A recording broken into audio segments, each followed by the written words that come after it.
Perkenalkan, nama saya Lestari, NIM 23121061. Nah, di video kali ini saya akan mengeksperimenkan tentang transformasi Fourier. Nah, yang pertama, terlebih dahulu itu adalah import CV2 ya.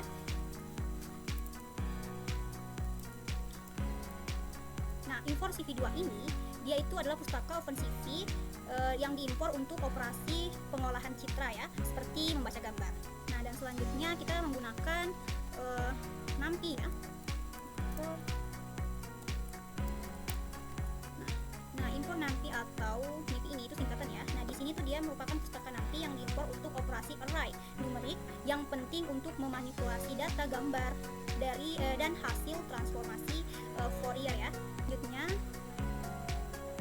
Matplotlib ya, kita menggunakan from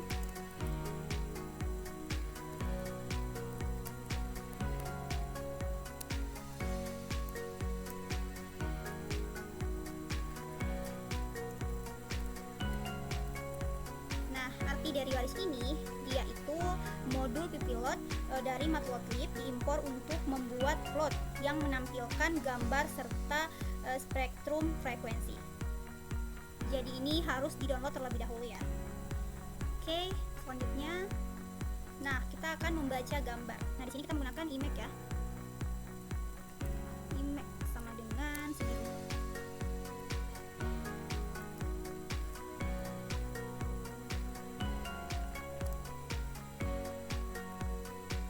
Menggunakan gambar ini ya, jadi tinggal kita salin ya, kita copy aja, terus kita tempel sini. Nah, jadi di sini kita bisa menggunakan R ya, bisa juga tidak, tapi saya tidak menggunakan R ya. Jadi kita langsung saja kasih koma ya di sini, koma kemudian sini 2.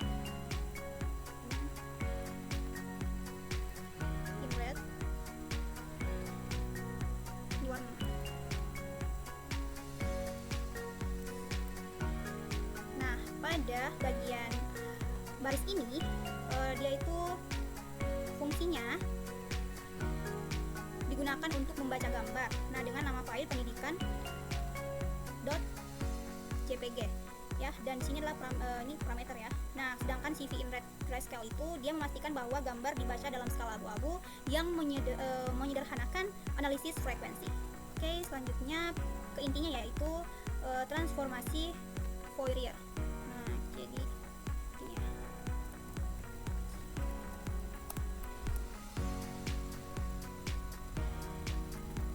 Nah, transformasi Fourier. Oke, kita enter. Nah, sini kita menggunakan F itu sama dengan ini ya, F ini sama dengan Fourier ya. Jadi sama dengan kemudian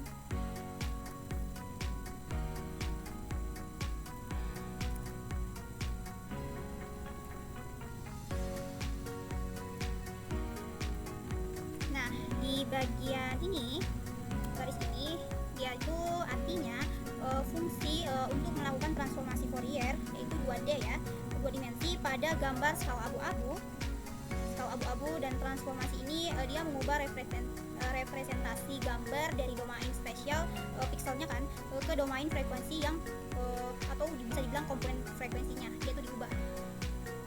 Jadi ada gambar, jadi gambarnya terselip. Oke. Selanjutnya, nah di sini ini ya. Di sini intinya kita menggunakan PSI variabel ini kan. Sama dengan kita menggunakan numerik lagi kan.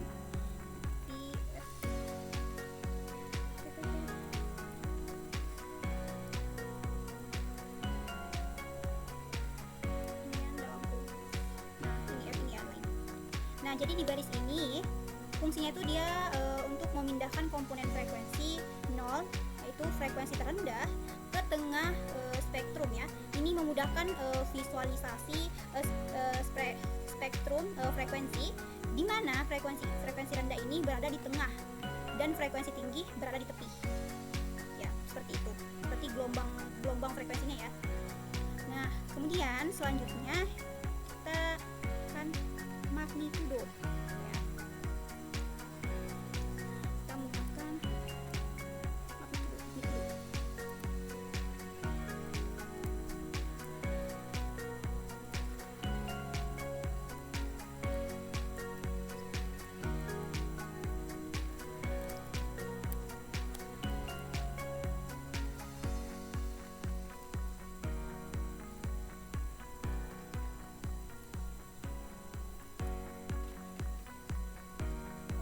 pada baris ini ya, pada baris ini dia itu artinya dia itu spektrum magnitudo itu dihitung. Ini tuh dia mempresentasikan amplitudo komponen frekuensi.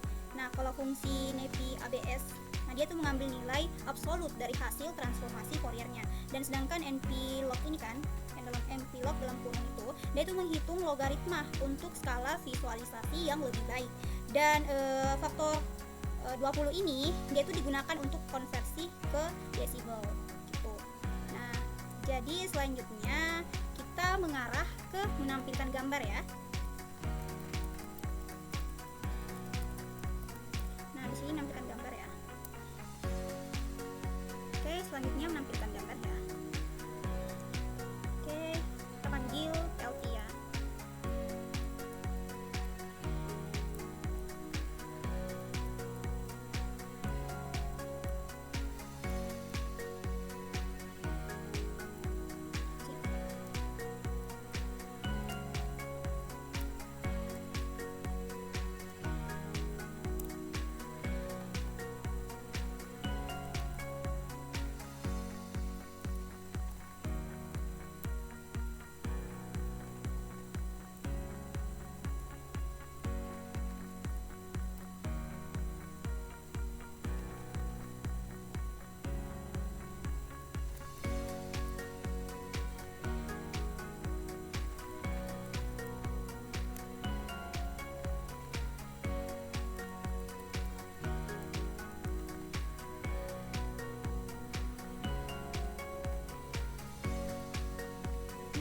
Pada baris ini ya, pada baris ini dia itu fungsinya untuk membuat subplot.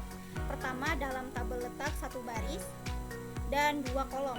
Nah, fungsi dari PLT ImShow ini dia itu menampilkan gambar asli dalam skala abu-abu. Nah, sedangkan PLT Title dia itu menambahkan judul gambar asli ke subplot ya. Nah, jadi selanjutnya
Oke, pada baris ini dia itu mirip yang di atas ya,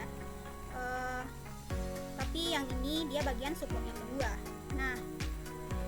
Nah, di sini tuh dia dibuat untuk menampilkan spektrum ya, magnitudo. Nah, dan kalau PLT ImShow-nya itu seperti ya, dia tuh menampilkan spektrum dalam skala abu-abu, dan PLT Title itu dia menambahkan judul yaitu spektrum frekuensi. Kemudian selanjutnya kita enter. Nah, di sini tinggal kita panggil PLT Show ya, untuk menampilkan gambarnya. Oke. Nah, di sini akan menampilkan foto yang telah dibuat, plot yang telah dibuat. Oke, kita coba dulu ya. Kita ternyalakan terlebih dahulu. Kita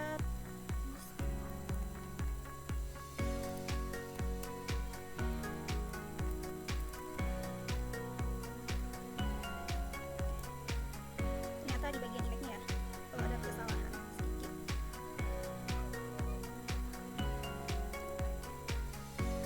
Image. Ternyata di sini ada yang salah sebenarnya. Kita coba lagi. Baik, nah seperti inilah hasilnya ya. Nah, ini adalah gambar asli yang telah kita ubah ke abu-abu ya, tadi grayscale ya, bright. Nah, di sini dia telah tertutupi. Kita sudah membuatnya spektrum frekuensi. Nah, ini yang disebut dengan transformasi Fourier. Baik, terima kasih. Wassalamualaikum warahmatullahi wabarakatuh.